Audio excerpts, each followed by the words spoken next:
كنتم خير أمة أخرجت للناس تأمرون بالمعروف وتنهون عن المنكر وتؤمنون بالله.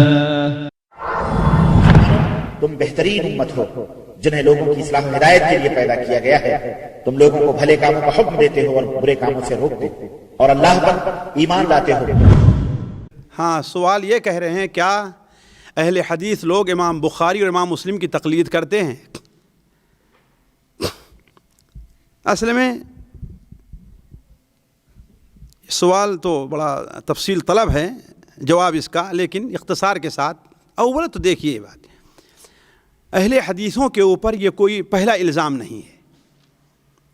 ان کے اوپر تو اس قدر الزام لگائے گئے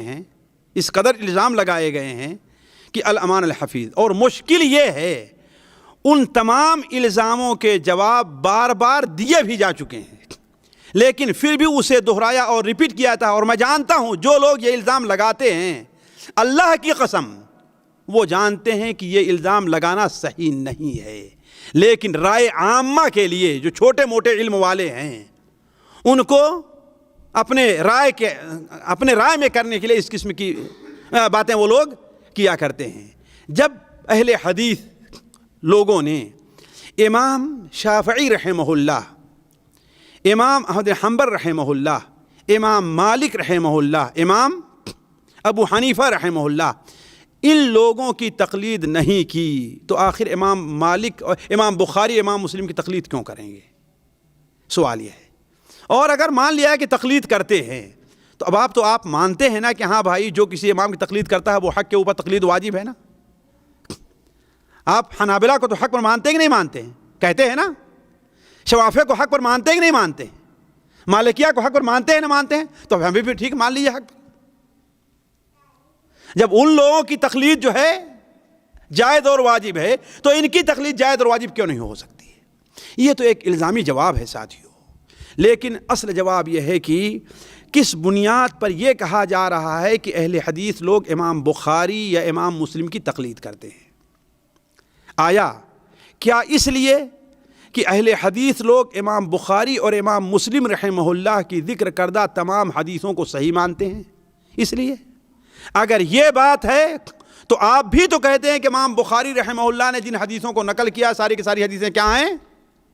صحیح ہیں. مانتے ہیں نا سارے لوگ کہ قرآن مجید کے بعد سب سے صحیح کتابیں کون سی ہیں؟ امام بخاری رحمہ اللہ کی صحیح بخاری اور امام مسلم کی صحیح مسلم ہے. تو یہ بات کہنا کہ ہاں مقلد ہیں بات غلط ہے. دوسری بات یہ ہے کہ اگر یہ بات صحیح ہے تو صحیح بخاری شریف میں بعض ایسی حدیثیں ہیں جسے اہل حدیث نہیں مانتے. اہل حدیث نہیں مانتے. اگر مقلد ہوتا تو اس کو مانتے کہ نہیں مانتے؟ کئی حدیثیں ہیں لیکن وقت نہیں کہ اس کو تفصیل میں صرف ایک حدیث میں آپ کے سامنے رکھتا ہوں. امام بخاری رحمہ اللہ اپنی کتاب کے اندر حضرت عبداللہ ابن عباس رضی اللہ تعالی عنہما کی ایک حدیث نقل کرتے ہیں کہ اللہ کے رسول صلی اللہ علیہ وسلم نے حضرت میمونہ سے شادی کی اور حالت احرام میں تھے. حضرت میمونہ سے شادی کی اور آپ حالت احرام میں تھے. لیکن اہل حدیث لوگ یہ نہیں مانتے ہیں کہ حالت احرام میں شادی کرنا جائز ہے نا. اگر تقلید کرتے ہم ان کی تو مانتے کہ نہیں مانتے اس حدیث کو؟ ہم یہ مانتے ہیں کہ یہ حدیث سند کے لحاظ سے تو صحیح ہے، لیکن حضرت عبداللہ ابن عباس رضی اللہ تعالی عنہما سے یا تو ان کا مقصد یہ ہے کہ آپ حدود حرم میں تھے یا ان سے بھول ہو رہی ہے. ان سے بھول ہو رہی ہے. کیوں؟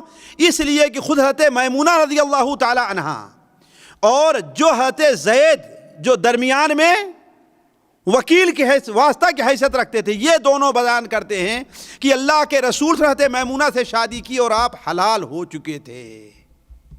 آپ حلال ہو چکے تھے.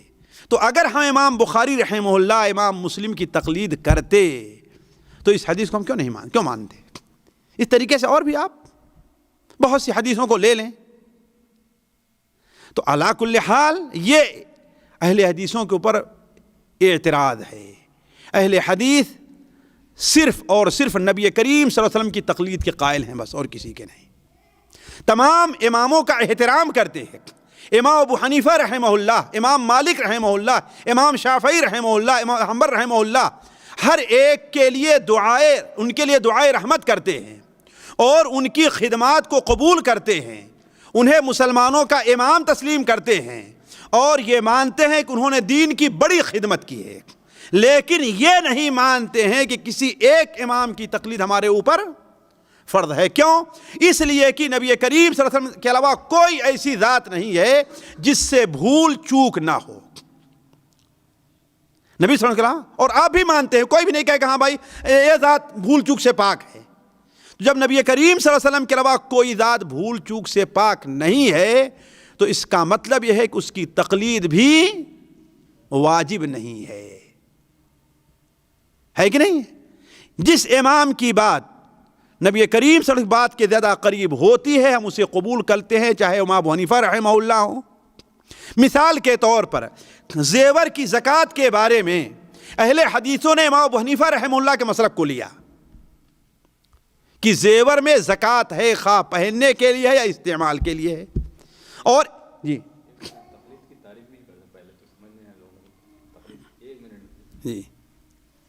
چلیے آتے ہیں نا، تو امام ابو حنیفہ رحمہ اللہ کے مسلک کو قبول کیا، کیوں؟ امام شافعی کے مسلک کو چھوڑ دیا۔ امام شافعی کہتے ہیں جو زیور پہننے استعمال کے اس میں زکوٰۃ نہیں ہے کہ نہیں؟ اور دوسرے مسائل میں مثال کے طور پر امام شافعی رحمہ اللہ یہ کہتے ہیں، اور دوسرا مسئلہ کہ امام شافعی رحمہ اللہ کے نزدیک رفع الیدین نماز میں رکوع میں جاتے ہوئے، رکوع سے اٹھتے ہوئے اور دوسرے سجدے سے اٹھنے کے بعد یہ سنت ہے، امام شافعی کے مسلک کو لے لیا۔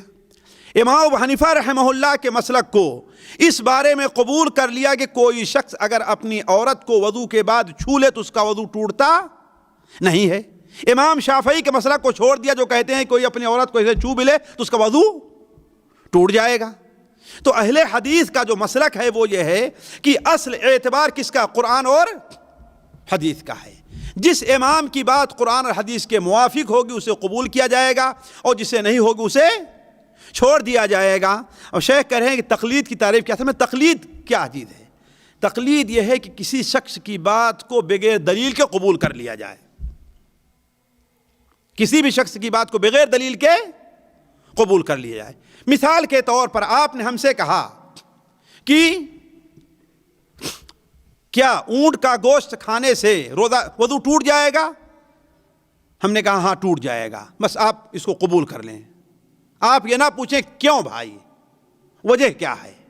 یہی تقلید ہے کہ کسی کی بات کو بغیر دلیل کے قبول کر لیا جائے، یہی ہے۔ اور ظاہر بات اہل حدیث کہتے ہیں یہ بات صحیح، کوئی بھی ہے اس کی بات بغیر دلیل کے قبول، اس کی بات سنیں گے ہم۔ مثال آپ نے ہم سے پوچھا کہ اونٹ کا گوشت کھانے سے وضو ٹوٹتا ہے کہ نہیں ٹوٹتا؟ ہم نے کہا ٹوٹ جاتا ہے۔ آپ کہیں گے کیوں؟ ہم اس لیے کہیں گے کہ اللہ کے رسول صلی اللہ علیہ وسلم نے فرمایا کہ اونٹ کا گوشت کھانے سے وضو کرو، لہذا ہم وضو کرتے ہیں، آپ کا فرمان ہے۔ تو گویا آپ نے ہماری بات میں تب تقلید نہیں کی ہماری، اس لیے گویا اللہ کے رسول صلی اللہ علیہ وسلم کی حدیث آپ نے لی ہے۔ تو تقلید یہ ہے کہ کسی کی بات کو بغیر سوچے سمجھے، بغیر دلیل کے قبول کر لیا جائے۔ ظاہر بات اہل حدیث اس کو نہیں قبول کرتے، اس کو نہیں مانتے۔ وہ کہتے ہیں کوئی بھی ہے بغیر سوچے سمجھے صرف اللہ کے رسول کی بات مانی جائے گی، بس اللہ تعالیٰ اللہ تو کی ذات تو ہے ہی، اس کی بات ہی نہیں، لیکن اللہ کے رسول صلی اللہ علیہ وسلم کے انسانوں میں آپ کی بات مانی جائے، بغیر سوچے کسی اور بات قبول نہیں کی جائے۔ سبحانک اللہم و بحمدک، اشہد ان لا الہ الا انت، استغفرک و اتوب الیک۔